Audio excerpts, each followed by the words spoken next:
Right. లింగం యాదవ్ గారు నమస్తే అండి. లింగం యాదవ్ గారు రైట్, ఏమంటారు? ఎగ్జిట్ పోల్స్ వచ్చేసాయి. అటువైపు పశ్చిమ బెంగాల్లో చూసుకుంటే కొన్ని బీజేపీ వైపు, కొన్ని తృణమూల్ కాంగ్రెస్ వైపు ఉన్నాయి. అటు కేరళ కానీ, అస్సాం కానీ, పుదుచ్చేరిలో కానీ, మిగతా రాష్ట్రాల్లో చూసుకుంటే ఎగ్జిట్ పోల్స్ అనేవి ఎగ్జాక్ట్గా అవుతాయని మీ అభిప్రాయమా? లింగం యాదవ్ గారు, లింగం యాదవ్ గారు రైట్. తిరుపతి గారు రైట్, మళ్ళీ తిరుపతి లింగం యాదవ్ గారు వచ్చారు. లింగం యాదవ్ గారు, మీరు కాస్త డిస్టర్బెన్స్ ఉన్నట్టుంది, ఒక్కసారి చూసుకోండి యాదవ్ గారు. చెప్పండి చెప్పండి చెప్పండి యాదవ్ గారు, ఏమంటారు? హలో, ఎగ్జిట్ పోల్స్ గురించి ఏమంటారు? పశ్చిమ బెంగాల్లో ప్రత్యేకించి అన్ని రాష్ట్రాల్లో కంటే కూడా పశ్చిమ బెంగాల్లో చాలా ఇంట్రెస్టింగ్ పాలిటిక్స్ అక్కడ నెలకొన్నాయి కదా.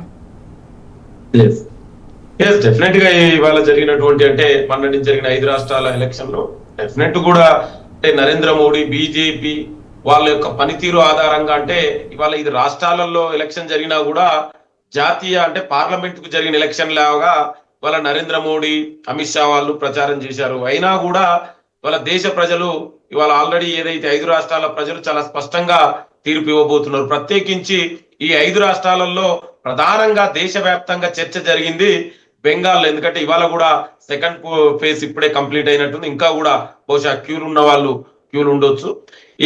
ఏదేమైనా కూడా అంటే నరేంద్ర మోడీ ఏదేమైనా తనే గెలవాలి, ఇతర రాజకీయ పార్టీలకు లేదా ఇతర ప్రతిపక్షాలు ఎవరు కూడా గెలవద్దు అనేది ఆయనకున్నటువంటి సామ దాన భేద అన్ని ఉపయోగించినా కూడా వాళ్ళ ప్రజలు బీజేపీకి బుద్ధి చెప్పడానికి చాలా సిద్ధంగా ఉన్నారనేది ఇప్పుడే మనకు అందుతున్నటువంటి సర్వేల ఆధారంగా కూడా చాలా స్పష్టంగా కనబడుతుంది.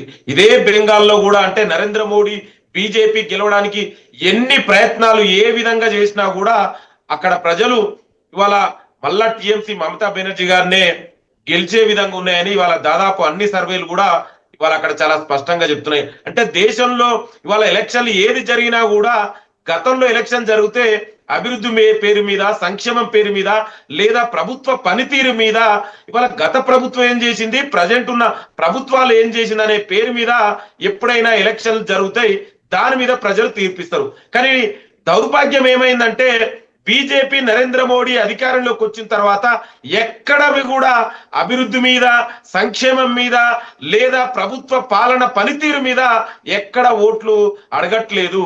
ఎంతసేపు ఓటర్ పోలరైజేషన్ జరుగుతున్నది. ఇవాళ మీరు చూశారు చాలా స్పష్టంగా స్వయంగా బీజేపీ ఆ ప్రతినిధి ఆపోజిషన్ లీడర్ ఉన్నటువంటి సువేందు అధికారే చాలా స్పష్టంగా హిందూ ముస్లిం అనే స్లోగన్లు ఇచ్చుకుంటా, ఎంత అంటే మోడల్ కోడ్ ఆఫ్ కండక్ట్ ని వైలేషన్ చేసుకుంటా ఈ విధంగా పోలరైజేషన్ పేరు మీద ఇవాళ ఓట్లు జరుగుతున్నాయి. అయినా కూడా ఇవాళ ప్రజలు చాలా విజ్ఞులు. అందుకే ఇవాళ బెంగాల్లో ఎన్ని కుట్రలు చేసినా కూడా ఇవాళ బీజేపీ అక్కడ వచ్చే పరిస్థితి లేదు. అదే విధంగా ఇక ప్రత్యేకించి ఇక దక్షిణాదికి వస్తే ఇవాళ తమిళనాడులో మేము చూసాం ఏ విధంగా చేసిర్రు, ఎట్లా చేసిర్రు కుట్రలని.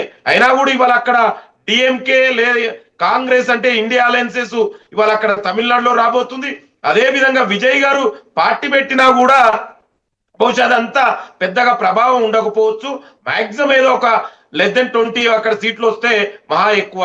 ఇక అదే విధంగా కేరళ కూడా ఇవాళ కేరళలో అక్కడ ప్రధానంగా అక్కడ ఫైట్ జరిగింది ఎల్డిఎఫ్ కు యూడిఎఫ్ కు. సో మాక్సిమం ఈసారి ఇవాళ కాంగ్రెస్ పార్టీ ఇవాళ గెలవబోతుంది అక్కడ. ఇవాళ మీరు చూసినా కూడా ఇప్పుడు ఉన్నటువంటి ఎగ్జిట్ పోల్స్ లో కూడా చాలా స్పష్టంగా అక్కడ యూడిఎఫ్ కే స్పష్టంగా మెజారిటీ ఆధిక్యత రాబోతుంది. ఇవాళ అదే విధంగా కేంద్ర పాలితమైనటువంటి పుదుచ్చేరిలో కూడా మా ఇండియా అలయన్సెస్ అక్కడ రాబోతుంది. ఇక అదే విధంగా అస్సాంలో ఇవాళ మనం చూసాం, అస్సాంలో కూడా ఎంత ఘోరంగా అంటే ఎంతసేపు అక్కడ 5 ఏళ్ళు అక్కడ అధికారంలో ఉన్నారు. అక్కడ ముఖ్యమంత్రి ఉన్నటువంటి వ్యక్తి ఆయన పనితీరు మీద కానీ ప్రభుత్వం పేరు మీద ఎక్కడ ఓట్లు అడగలేదు. కానీ ఎంతసేపు హిందూ ముస్లిము, ఇండియా బంగ్లాదేశ్, ఈ మైగ్రేషను, సో ఈ పేరు మీద పోలరైజేషన్, ఎమోషనల్ ఓటరు ఈ విధంగా చేసారు. దీంతో పాటు ఎస్ఐఆర్ పేరు మీద ఏం జరిగిందో ఇవన్నీ కూడా ప్రజలు చూశారు.